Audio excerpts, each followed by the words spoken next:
हमें पढ़ाया जाता है हम बंदर की औलाद है, हम वन मानुष थे सुंदर मानुष बन गई। ऐसा होता है? आज दिन तक पढ़ाया जा रहा है, हम पढ़ रहे हैं, हमारे बच्चों को पढ़ा, ठीक है, होता होगा। मुझे प्रमाण सिद्ध करके दिखाइए। आपने मनुष्य में तो परिवर्तन बता दिया कि वो तो ऐसा जंगली था और फिर इतना सुंदर बन गया, इतने सुंदर माताएं बने, इतने सुंदर पुरुष बन गए। तो एक काम कीजिए, एक भैंस का उदाहरण मुझे बता दीजिए। पहले संसार में भैंस किस रूप में आई थी जो इस समय है? वहां ठन ठन गोपाला, कोई जवाब नहीं। ऊंट कैसा था? वहां कोई जवाब नहीं। और किसी में, कुत्ते में कोई परिवर्तन नहीं, बिल्ली में कोई परिवर्तन नहीं, केवल मनुष्य में बताते हैं ये सब षड्यंत्र है। हम बंदरों की औलाद नहीं, हम ऋषियों की औलाद है, हम संतों की औलाद है, हम सूरों की औलाद है, हम बंदरों की औलाद थोड़ी है। इसलिए इस भारत ने पूरे विश्व को ज्ञान दिया था। ये उत्तराधिकारी बनकर के पृथ्वी पर हम लोग आए हैं। इसी भारत ने पूरे विश्व को ज्ञान दिया था। अब हमारे बच्चे अमेरिका में पढ़ने जाते हैं, पहले पूरी दुनिया के बच्चे हमारे यहां पढ़ने आते थे, तक्षशिला नालंदा विश्वविद्यालय में। ये भारत था। क्यों खोज में निकले थे लोग? Vasco D gamma, Columbus, Bharat की सोने की खनक को सुनकर के यहां निकले थे। परंतु दुख और पीड़ा होती है।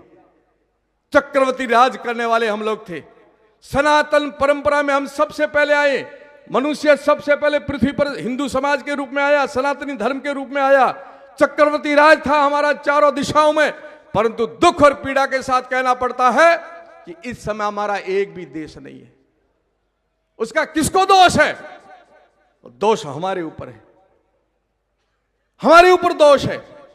जो हमारे बाद में आए, जिनको 1400 वर्ष हुए, जिनको 2025 वर्ष हुए, आप सब समझ रहे हो, 1400 वर्ष पहले संप्रदाय नहीं था जिसके 54 देश है दुनिया में। मुस्लिम समाज को 1400 वर्ष हुए, उनके 1400 साल से पहले कोई मुस्लिम समाज का व्यक्ति नहीं था, उसके 54 देश है। ईसाई समाज के 84 देश है, 2025 से पहले ईसाई नाम का कोई नहीं था। और आप तो सनातनी हो, सबसे पहले आए हो। न धर्म को बचा पाए, न धरा को बचा पाए, न समाज को बचा पाए, न परिवार को बचा पा रहे हो। तो ये दोष आपका है, मेरा है। यह आत्मचिंतन करने का विषय है। जागरण करिए आप, पर अंतर मन से आत्मचिंतन भी कराएगी। इस प्रकार होता गया तो आने वाले समय में क्या होगा, क्या दृश्य बनकर के खड़ा होगा। कितने भारत के टुकड़े हुए, अखंड भारत कितना बड़ा भारत था। Iran, Iraq, Afghanistan, Lanka, Burma सब भारत का हिस्सा था। टूटते टूटते एक छोटा सा टुकड़ा हमारे पास रहा, मां भारती। यह अखंड भारत है, टुकड़े होते जा रहे हैं। और आज भी आपने सुना होगा, मुझे बहुत दुर्द के साथ कहना पड़ता है कि आताताई ने दिल्ली के अंदर बम विस्फोट कराया है। बहुत सारे हमारे अपने मरे। और गुजरात की धरती पर अभी 3 व्यक्ति पकड़े गए हैं कीर्ति भाई, जिन्होंने इतना घिनौना षड्यंत्र रचा था कि हमारे धार्मिक स्थानों पर एक ऐसी दवाई प्रसाद में मिलाई जाए, हजारों लोग मरे। नेट पर देखना आप, क्या कूचक्र रच रहे हैं, कितनी कूचालें बना रहे हैं, किस प्रकार की उनकी विकृत मानसिकता के साथ हमारे साथ खिलवाड़ कर रहे हैं। और हम सोते रहेंगे, हम मनोरंजन करते रहेंगे, मजे करते रहेंगे, अपने लिए रखे। जिस दिन आपने धर्म को आगे रखना शुरू कर दिया, उस दिन धर्म आपकी रक्षा करेगा। धर्मो रक्षति रक्षिता, धर्मो हंति हंता। स्वार्थ को आगे रख करके चलोगे, कभी भी आपकी धर्म रक्षा नहीं करेगा। और हम स्वार्थी हो गए, हमारा स्वार्थ बहुत ज्यादा आ गया। मेरा व्यापार फले फूले, मुझे ऐश मौज करनी, मुझे सुख मिले, मैं आनंद करूं, मेरा मठ बढ़िया चले, मेरे चेले भगत बहुत हो और मेरी पूजा करे, मुझे महिमा मंडित करे। तो धर्म नहीं बचेगा, राष्ट्र भी नहीं बचेगा ऐसे तो। इसलिए निकलो अपने अपने परिवार में से और आत्मबोध करो, मैं कौन हूं, मेरा कर्तव्य क्या बनता है। जगह जगह मैं सीमांत क्षेत्र से आया हूं। मैं जिस जगह से आया हूं पूरा बॉर्डर एरिया लगता है पाकिस्तान का। जगह जगह मदरसे खड़े हुए हैं, मस्जिदें बन रही है। और दुख और पीड़ा होता है कि वहां से उनके धार्मिक लोग पैदा कर रहे हैं, एक दिन भी नहीं रुकते। उनका अरबपति का लड़का है चाहे गरीब का लड़का है, नमाज पढ़ने जाएगा ही जाएगा। और हमारा कोई छोटा मोटा भी थोड़ा पैसा कमा लिया ना, इंग्लिश मीडियम का बोर्ड दे करके वहां बच्चे को डालेंगे। एक को भी गायत्री मंत्र याद नहीं है। ये दुख और पीड़ा के साथ कह रहा हूं। आपको मैं अभी हाथ खड़े करा दूं, आपको भी गायत्री मंत्र याद नहीं। उनको कल में आयात कुरान सब याद है। तो ये दोष हमारा है कि उनका है? मदरसे खड़े हो रहे हैं तो दोष उनका है कि हमारा? हम गुरुकुले क्यों नहीं खड़े करते? हमने गुरु परंपरा क्यों खत्म कर दी? ये मठों में, आश्रमों के अंदर गुरुकुले होनी चाहिए, वो क्यों बंद कर दी? हमने नव सृजन बंद कर दिया और घरों में से संस्कार निकाल दिए। भाई बुरा मत मानना आप, मैं आपका सन्यासी इसलिए कहता हूं। आप गरबे किस प्रकार से, नवरात्रा किस प्रकार से मनाते हो? कीर्ति भाई आप अन्यथा मत लेना, कोई भी गुजराती भाई, मैं सम्मान करता हूं आप सबका। वहां मां के आराधना के दिन है, उनको आप मनोरंजन में ले के चले गए। आपकी पूजा पद्धति क्या थी? आपके वहां घर में यज्ञ होता था, होम। राजा दिलीप के समय कोई हिंदू परिवार ऐसा नहीं था जिसकी छत होम के धूप से काली नहीं हुई हो। फिर होम से हम धूपिये पर आए, धूपियों करो, धूपियों करो। फिर हम दीपक पर आए और दीपक पर अब अगरबत्ती, अगरबत्ती से लाइट वाला बल्ब जलाते हैं। ये हमारी परंपरा हमने छोड़ी है। दीपावली बनाना बंद कर दिया हमने, होली का रूप बदल दिया है। पहले होली मिलाते थे, गांव में एक होली होती थी, सभी सामूहिक होली मिलाते थे और सुबह छोटे बच्चे को, नवजात को ढूंढ कहते थे और सामूहिक होली होती थी। और ढूंढने का एक बहुत अच्छी परंपरा है कि वो बच्चे यदि आपस में कभी छोटा मोटा बोल भी जाते तो बड़े बुजुर्ग आके कह रहे तुम्हें शर्म नहीं आती है, तुम एक होली ढूंढोड़ा, बैठ जाओ, चुपचाप बैठ जाते। अब एक होली ढूंढी हुई नहीं है, सबकी होलियां अलग कर दी हमने। जात नहीं अलग करो, हमारी जात नहीं अलग करो, हमारी गली नहीं अलग करो, तारे मारे बने नहीं एटे होली अलग करो, बधोरे मोए होली लागेली से। क्या कर दिया आपने? अपने त्योहारों का भी रूप कैसे बदल दिया आपने, अपने व्यवहारों का रूप बदल दिया, अपनी वेशभूषा बदल दी। चोटी सिर पर, क्या होता है चोटी? शिखर, मंदिर का शिखर, पहाड़ का शिखर, सिर का शिखर, शिखा एक झटके में कटा दी तुमने। क्यों कटाई तुमने? वो आपके पुरखों का तगमा था, टाइटल था, कोई पदक था। कोई अभी आपको पद्मश्री मिल जाए तो आपकी आने वाली पीढ़ियां संभाल के रखेगी, ऐसे नहीं को फेंक देगी। वो तो हमारे पुरखों की देन थी कि दुनिया में सबसे श्रेष्ठ और सबसे ऊंचे हमें एक झटके में चोटी कटवा दी तुम्हारी। जनेऊ उतरवा दी। औरंगजेब के समय 1.25 मन जनेऊ जब उतरती, औरंगजेब भोजन करता, मैं नहीं कर रहा, इतिहास कह रहा, तुमने एक झटके से उतारी। अरे तुम बहुरूपीय बन गए हो, तुम्हारी पहचान कैसे करेगा तुम हिंदू हो? बुरा मत मानना, सन्यासी इसलिए कह रहा हूं। अब पेट खोल के करवा सकता हूं, बाकी तो कोई मेरे पास विकल्प नहीं है। ना तिलक है तुम्हारे, न मूछ है तुम्हारे, न पगड़ी है तुम्हारे, न धोती है तुम्हारे, न जनेऊ है तुम्हारे, न तिलक है तुम्हारे। अब क्या पहचान करोगे तुम हिंदू हो? उनकी पहचान करोड़ों लोग, मैं अब अभी अफगान में जाके आया, मैं अरब कंट्री में आया हूं, अभी आया हूं। उनका बड़े से बड़ा यदि कोई राजा भी है ना तो भी अपनी वेशभूषा में रहता है। उनका बड़े से बड़ा कोई अधिकारी भी है ना तो भी अपनी वेशभूषा में। हमें शर्म आती है क्या? किस बात की शर्म आती है? इसलिए हर एक चीज हमारी श्रेष्ठ है। हमारी भाषा श्रेष्ठ, हमारी वेशभूषा श्रेष्ठ, हमारा व्यवहार श्रेष्ठ, हमारे धर्म श्रेष्ठ, हमारी संस्कृति श्रेष्ठ, हमारे त्योहार श्रेष्ठ, हमारा व्यवहार श्रेष्ठ। हम सबसे श्रेष्ठ होते हुए भी निकृष्ट क्यों बनते जा रहे हैं? यह परिवर्तन करना पड़ेगा हमें और आत्मचिंतन करना पड़ेगा स्वयं को कि मैं कौन हूं, हमें किस धरा में, किस धर्म में पैदा हुआ हूं। जिनकी जनसंख्या बढ़ रही है ना, उनका एक ही लक्ष्य है, गुजरात से लेकर के बद्री तक चले जाओ, कोई ऐसी होटल नहीं होगी जिस पर उन्होंने कब्जा नहीं कर रखा हो। मुझे भी भूख लगी, मैं अहमदाबाद से आ रहा था, वाईफाई बहुत बढ़िया होटल थी, पर बच्चा जो बैठा था उसके लांग थे, कानों में मूछे थी, डोरा। तो मैंने कहा ये तो हिंदू होगा, पूछा तो वो भी मुस्लिम ही निकला। आप जितने प्रोडक्ट पैदा करते हो, ये जो गंगा जल लाते हो, फूलियां लाते, ये भी वो बना रहे हैं। और तो और हर क्षेत्र में उन्होंने अपने पैर रख दिए, किसी भी प्रकार से पीछे नहीं है, व्यापार में, जगत में और किसी जगह। और हम अपने पीछे पीछे रहेंगे तो ये तो धर्म ऐसे नहीं कहता है। हम उनकी हत्या तो नहीं करना चाहते हैं, वो हमारी हत्या करना चाहते हैं, क्योंकि उनके धार्मिक पुस्तकों में और उनके धार्मिक गुरु यही कहते हैं काफिर रहना नहीं चाहिए। हम तो कहते हैं सर्वे भवन्तु सुखिनः, हम तो सर्वे भवन्तु सुखिनः पाठ पढ़ाएंगे। ये जो जनसंख्या बढ़ करके जिनका है ना गजवाए हिंद करने का सपना, उस दुस्वप्न को भी रोकना है तो हमें रोकना है कि ये भारत पर हम बैठे हैं, हमारे कालखंड के अंदर तुम्हारे कोई सपने साकार नहीं होने देंगे। और हो गए तो दोष मेरे ऊपर, दोष आपके ऊपर भी आएगा। हमने केवल मौज की है, धर्म और राष्ट्र के लिए नहीं जगे। हम पैसों के लिए, परिवार के लिए जगे, पर राष्ट्र के लिए नहीं जगे। राष्ट्र के लिए जगोगे, धर्म के लिए जगोगे, तब कोई नहीं रोक सकता। वो धर्म को आगे रखते, हम स्वार्थ को आगे रखते। ये छोड़ना पड़ेगा, ये छोड़ना पड़ेगा हमारे को। और ये ड्यूटी, ये कर्तव्य, फर्ज सबका बनता है। एक प्रतापरी का, एक कीर्तिदान जी का नहीं बनता है, हम सबका बनता है। कि हमें तय करना है। वो तो अपनी जनसंख्या बढ़ा करके इस प्रजातंत्र की कुर्सी तक पहुंचना चाहते हैं, जिस पर मैं पहुंचा हूं, जिस पर मोदी जी पहुंचे, जिस पर योगी जी पहुंचे हैं। उस प्रजातंत्र की कुर्सी तक वो जनसंख्या बढ़ा करके कब्जा करना चाहते हैं। आप क्या कर रहे हो? हम दो, हमारे दो, बस पूरा करो मामला। नहीं, अपने नहीं हंज नहीं आवतोगे। अब वधारे छोकरा अपने हंज नहीं आवता। वो कहते हैं खुदा पालेगा, और तुम तो अपने ऊपर लेते। मैं अभी प्रवेश कर रहा तब बोल रहे थे, मेरे से पहले जो भजन गा रहे थे आप ही थे ना, आप बोल रहे थे कि देखो माँ, यहाँ तो जब असंभव था तो संभव कर दिया माता जी ने, वासुकी जी ने संभव कर दिया।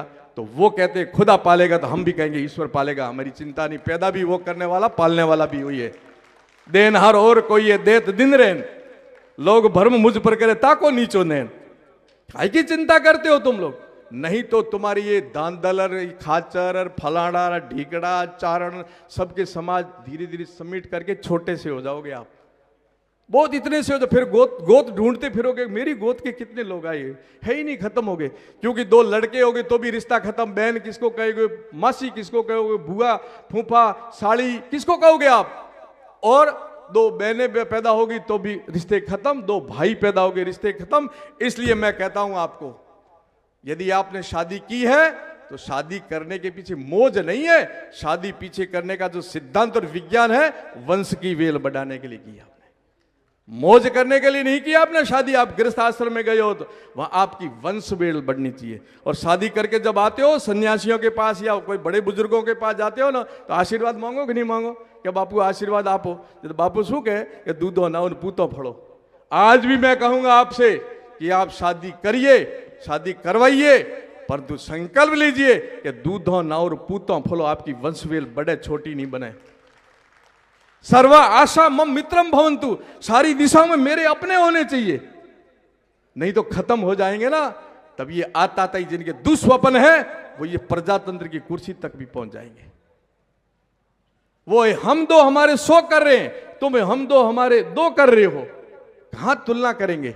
कहते हैं भूख मर जाएंगे, पालेगा कौन? देश पर भार आ जाएगा। अरे देश पर भार आएगा क्या? मैं कहता हूं कीर्ति भाई, सबसे दुनिया में ज्यादा जनसंख्या चीन की मानी जाती है कि नहीं है? चीन की जनसंख्या चीन के लिए समस्या नहीं है, दुनिया के लिए समस्या खड़ी कर रखी है। क्योंकि इतना व्यापार खड़ा किया है कि चीन की चीज के बगैर किसी की दुकान चलती ही नहीं है। क्योंकि वहां निकम्मे पैदा नहीं किए उन्होंने स्वावलंबन खड़ा किया, स्वरोजगार खड़ा किया। और हम सब निकम्मे पैदा हो रहे, सब देश के लिए भार पैदा हो रहे। साहब मेरे को सब सब्सिडी पर चाहिए, यूरिया भी सब्सिडी पर, डीजल भी सब्सिडी पर, ये भी सब्सिडी, तो सब मंगते बन करके देश के लिए भार पैदा कर रहे। नहीं, मैं भारत का सपूत हूं और स्वावलंबी करूंगा, स्वरोजगार खड़ा करूंगा।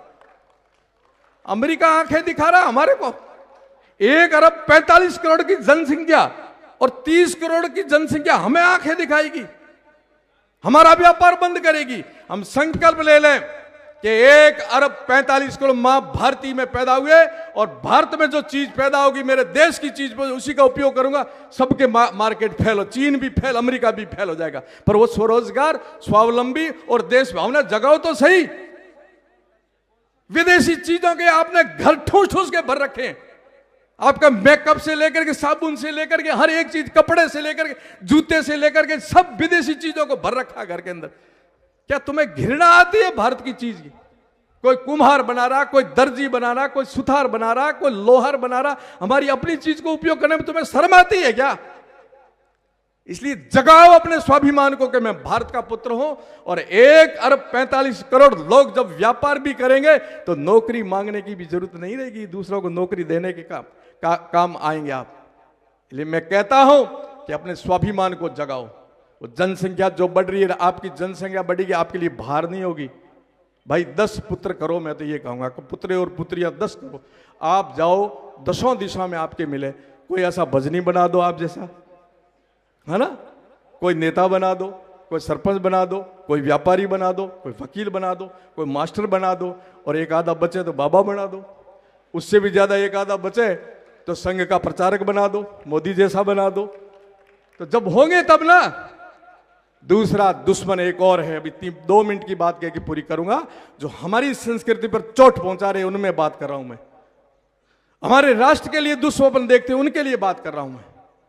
रातों दिनों वो जगते हैं देश को और अपने धर्म को विघ्न पहुंचाने के लिए। हम रातों दिनों जलते हैं, उनके लिए प्रार्थना करते हैं, सर्वे भवन्तु सुखिनः की प्रार्थना करते हैं, विश्व का कल्याण हो इसकी बात करते हैं हम लोग।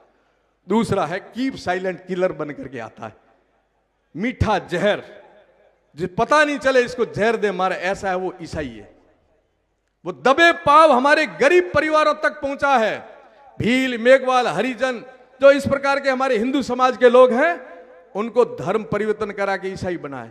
मुझे दुख होता है कि मैं सबसे पहले भारत भ्रमण पर लिखा था, विवेकानंद जी मेरे आदर्श है, और मैं निकला था कन्याकुमारी देखने के लिए। और पूरा जब मंदिरों की चोटियां देखनी, मंदिरों की चोटियां कम और गिरजाघरों की चोटियां ज्यादा देखी। दक्षिण भारत के अंदर आया तो हिंदी पर कालित पोची हुई देखी, और कहीं गया तो अराजकता देखी। थोड़ा और मेरे अपने क्षेत्र में गया तो जातिवाद देखा मैंने। ये दर्द और पीड़ा इसलिए गुजरात का डांग एरिया पूरा बदल गया, असम, मेघालय, मणिपुर, नागालैंड पूरा बदल गया। आज 90% और हो गए, हम अल्पसंख्यक हो गए। दबे पांव राजस्थान में भी आ गया है। 7 समुद्र पार बैठा है ईसाई धर्म का कोई धर्मगुरु, वो भी भारत में आके प्रचार कर रहा है। मुस्लिम समाज का मौलवी कहीं भी बैठा है, पूरी देश के अंदर जाकर के अपने मदरसे खड़े करा रहा है। पर हमारे धर्म का सन्यासी अपना मठ छोड़ करके बीच में नहीं जाता है, अपनी में रहता है। पर अपने पास में अपना नेता, अपना गांव का मुखिया, अपना धनवान व्यक्ति किसी गरीब के घर मिठाई नहीं ले जाता है।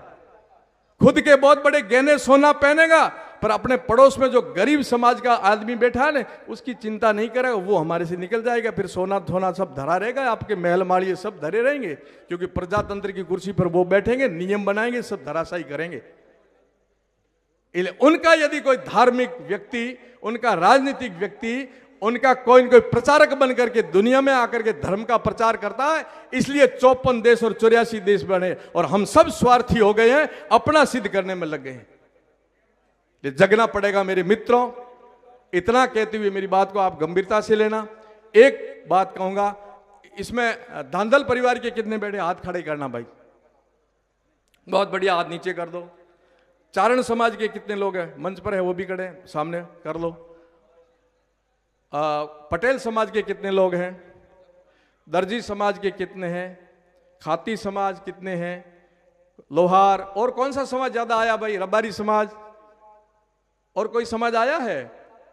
अब एक शब्द बोलूंगा, हिंदू समाज के कितने लोग हैं, हाथ खड़े करना।